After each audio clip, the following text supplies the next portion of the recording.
چرا نوجوان امروز درس یاد نمیگیره؟ به خاطر که خوابش خراب است. خواب که خراب شد مغز درست کار کردن نمیتونه. بزرگترین تفریح برای مغز ما چیست؟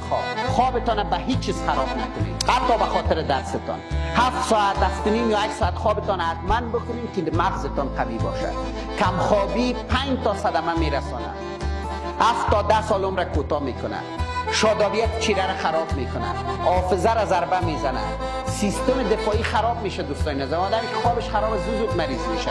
بنان لطفا خوابتان خراب نکنید. بعد در مقابل هیچ جوان عزیزم صبح وقت بخوابید، نمازکایتان بخوانید، یاد خدا قلبت آرام میکنه، دیسیپلین برات میده، سحرخیزی رو یاد میگیری، ثواب هم میبری، عمرتان طولانی تر میشه. کسایی که به نماز صبح میخیزه در هر ماه 3 روز از دیگرها که زیاد عمر میکنه، تا دیگه 8 بجه بیدار میشه، تو 3 ساعت عمر کردی. وقت هوای خوبم تنفس کردی، صبح کام میباشی، بدنتان فعال میباشه.